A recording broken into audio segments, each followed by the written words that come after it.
Pada mata kuliah evaluasi pengalaman dan antarmuka pengguna kali ini, kita akan membahas tentang metode apa yang harus kita pakai ketika kita melakukan riset UX dan kapan metode tersebut tepat untuk dilakukan.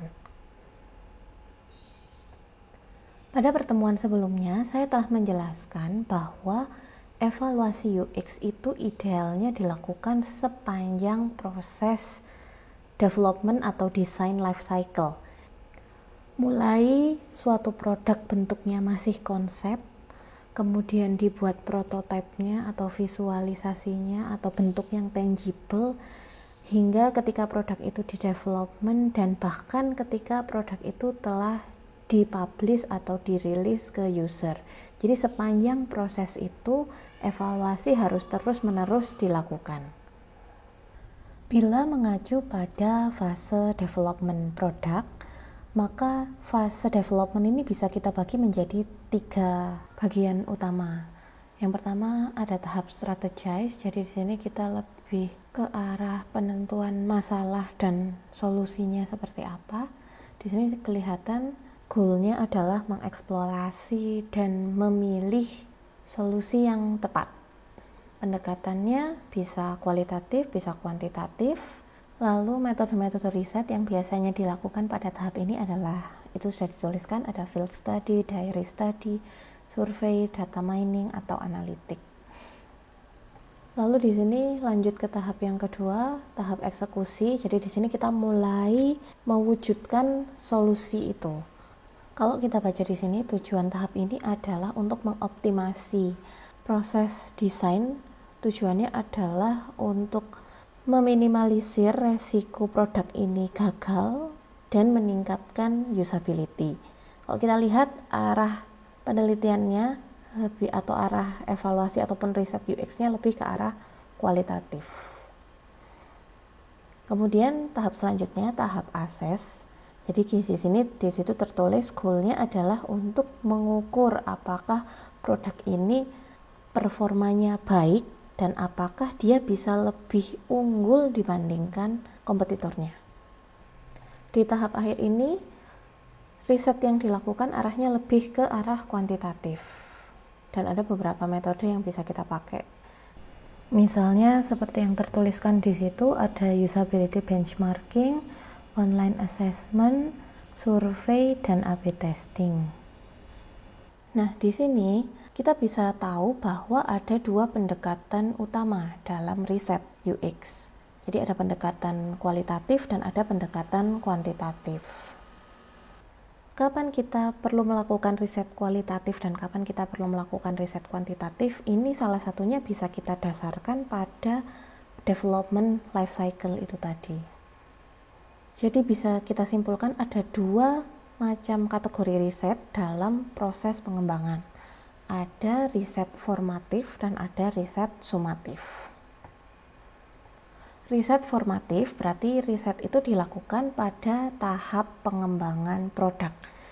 Mulai dari awal produk itu dikembangkan hingga proses development. Lalu ada riset sumatif, jadi ketika produk itu sudah rilis, sudah established, hingga sampai ketika produk itu telah digunakan oleh user dalam periode waktu tertentu. Kita bisa lihat di diagram ini, jadi pada tahap awal pengembangan produk, pertanyaan yang ditanyakan oleh tim development ataupun tim desain itu adalah user ini butuh apa, kita bisa memberikan apa untuk memenuhi kebutuhan tersebut. Di tahap ini, evaluasi yang bisa kita lakukan terkait dengan analisis kebutuhan user. Lalu tahap selanjutnya ketika produk itu masih dikembangkan, pertanyaan yang muncul adalah apakah produk ini berjalan atau bekerja sebagaimana yang direncanakan. Di tahap ini, evaluasi yang kita lakukan adalah evaluasi terhadap proses atau implementasinya. Lalu di tahap selanjutnya, ketika produk itu sudah established, pertanyaannya adalah apakah produk ini benar-benar berhasil menjawab kebutuhan user. Pada tahap ini, evaluasi yang dilakukan adalah evaluasi terhadap luaran atau hasil dari proses atau produk yang dihasilkan. Dan di tahap selanjutnya, ketika produk itu sudah dipakai lama atau beberapa periode oleh user, kita melihat apakah produk ini memiliki dampak yang kita harapkan atau tidak kita harapkan. Sehingga tipe evaluasi yang kita lakukan di sini adalah evaluasi terhadap dampak dari produk itu kepada user. Nielsen menjelaskan bahwa untuk riset formatif biasanya pendekatan yang dilakukan arahnya lebih ke pendekatan kualitatif. Sedangkan untuk riset sumatif, pendekatan yang dilakukan biasanya adalah pendekatan kuantitatif. Sekarang kita lihat apa bedanya kualitatif dan kuantitatif. Kita bisa lihat di diagram ini bahwa riset kualitatif arahnya adalah untuk menjawab pertanyaan terkait mengapa sesuatu itu bisa terjadi dan bagaimana cara kita memperbaiki masalah tersebut. Lalu yang kuantitatif, di sini terlihat bahwa kuantitatif itu adalah untuk menjawab pertanyaan terkait seberapa banyak. Misalnya seberapa banyak orang yang merasa sistem ini atau produk ini bermanfaat. Seberapa banyak orang yang merasa produk ini sulit digunakan. Atau seberapa banyak orang yang merasa puas setelah menggunakan produk ini. Jadi itu ya, riset kualitatif ini adalah untuk menggali lebih mendalam terhadap sebuah permasalahan, mengapa permasalahan ini bisa terjadi dan bagaimana kita bisa menyelesaikan permasalahan ini. Sedangkan riset kuantitatif arahnya lebih ke menggali seberapa besar orang merasa puas dengan sistem kita. Seberapa banyak orang yang merasa terbantu dengan adanya sistem. Atau seberapa banyak masalah yang dihadapi oleh user ketika berinteraksi dengan sistem.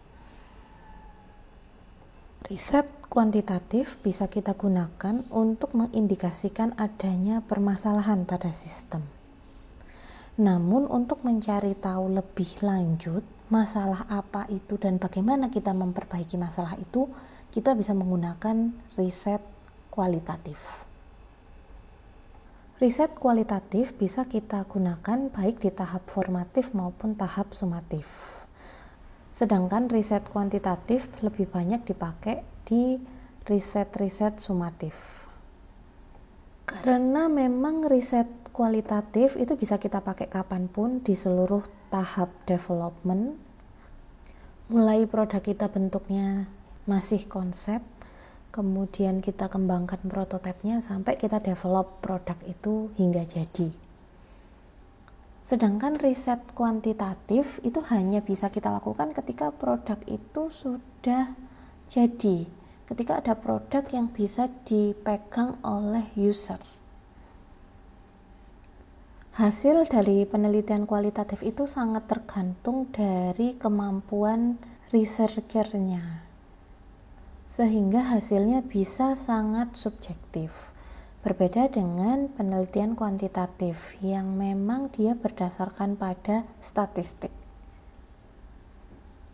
Karena memang kondisinya penelitian kualitatif itu melibatkan lebih sedikit pengguna dibandingkan dengan kuantitatif. Kemudian kondisinya juga sangat fleksibel. Berbeda dengan penelitian kuantitatif yang memang melibatkan banyak partisipan dan kondisinya sangat terkontrol. Ketika kita mau memperbaiki desain kita harus mengevaluasi kondisi desain kita saat ini seperti apa. Itu bisa pakai riset kuantitatif maupun kualitatif. Ketika kita memperbaiki rancangan tersebut, kita bisa menggunakan pendekatan kualitatif. Dan untuk mengevaluasi hasil rancang ulang tersebut, kita bisa melakukan pendekatan kuantitatif maupun kualitatif. Kemudian hasil redesign kita harus kita bandingkan dengan kondisi saat ini, dengan produk yang saat ini, dengan desain yang saat ini. Sehingga kita bisa tahu apakah hasil perbaikannya ini lebih baik atau tidak.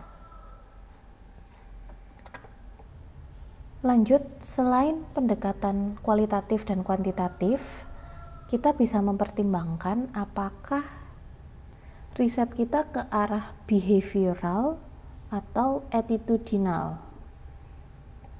Behavioral itu berarti terkait dengan sikap apa yang dilakukan oleh user, dan attitudinal itu lebih kepada pendapat apa yang dikatakan oleh user. Lalu berdasarkan keempat pendekatan tadi, mau ke arah kualitatif atau kuantitatif, mau ke arah behavioral atau perilaku user, atau ke attitudinal atau pendapat user, diagram ini memetakan metode apa saja yang bisa kita lakukan untuk melakukan riset UX.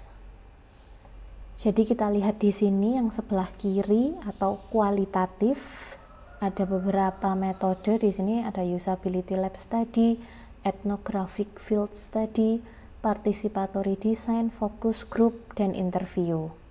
Sedangkan yang di sebelah kanan yang kuantitatif ada clickstream analysis, A/B testing, unmoderated UX study, true intent study, intercept survey, sama email survey.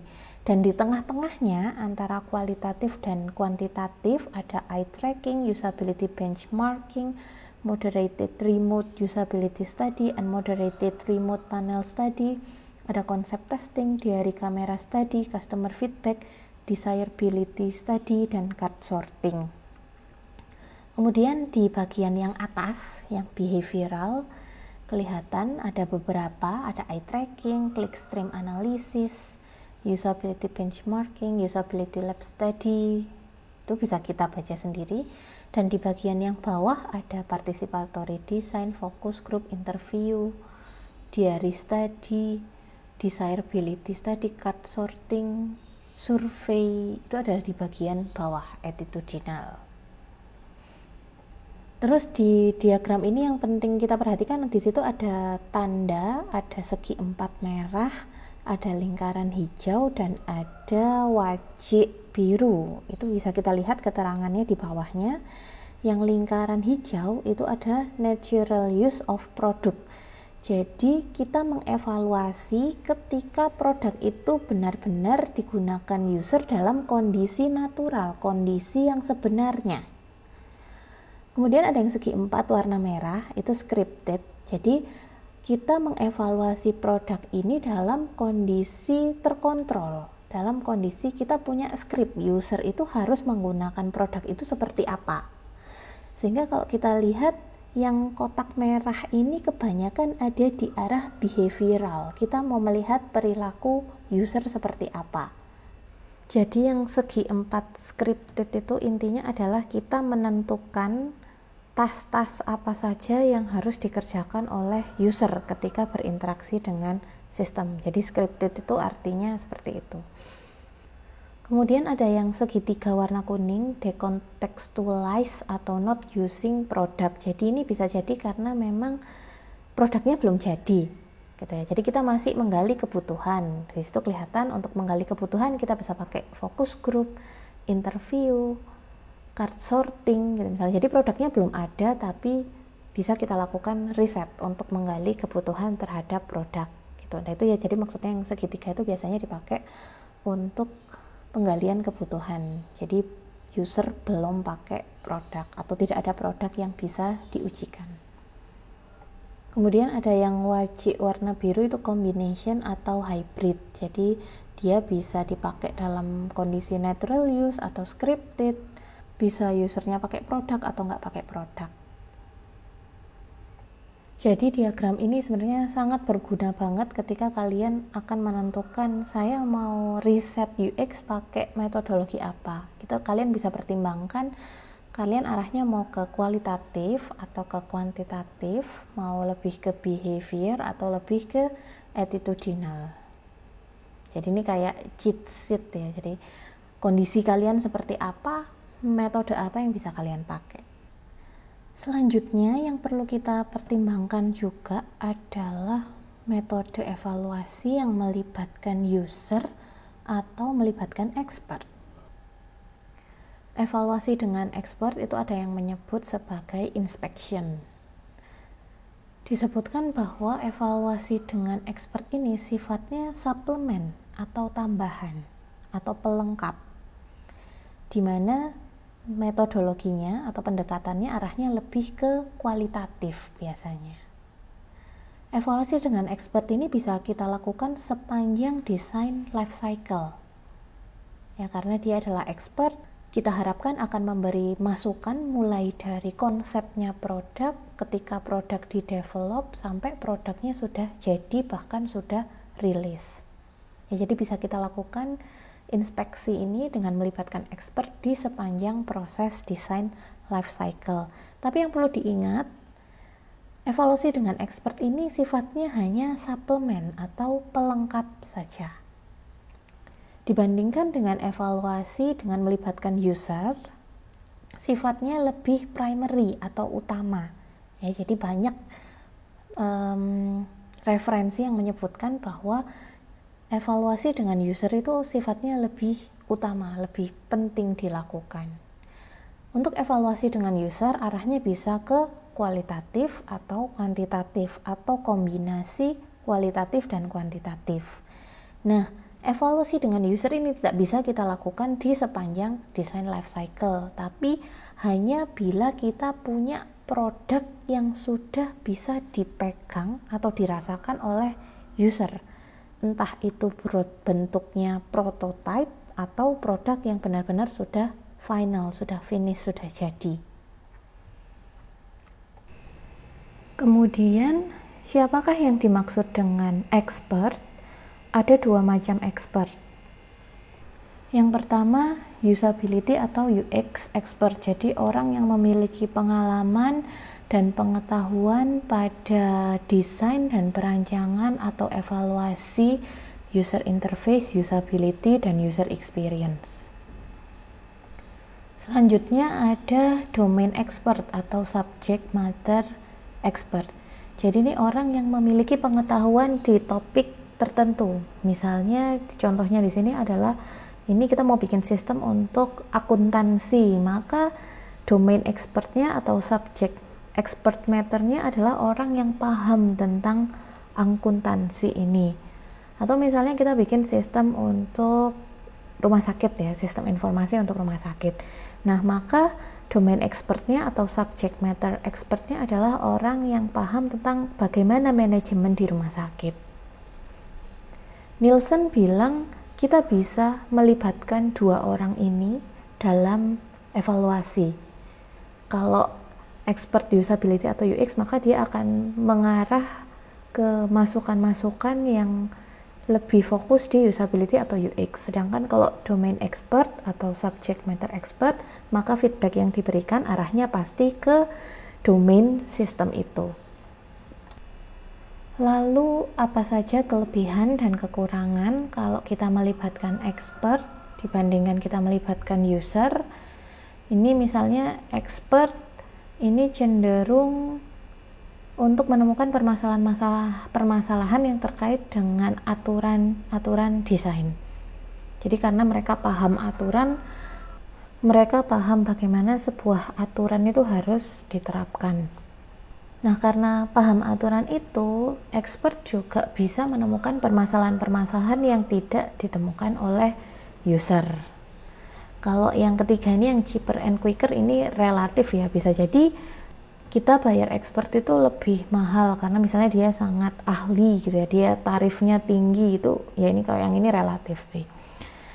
Kemudian seperti yang sudah saya bilang sebelumnya juga, expert ini bisa kita libatkan pada seluruh tahap proses development.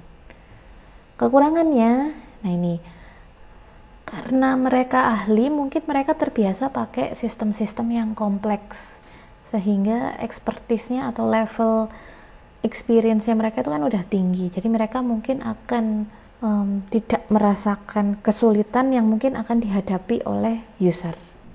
Sedangkan keuntungan kita evaluasi dengan melibatkan user itu kadang dalam satu konteks tertentu user itu memiliki pemahaman yang lebih baik terhadap domain itu.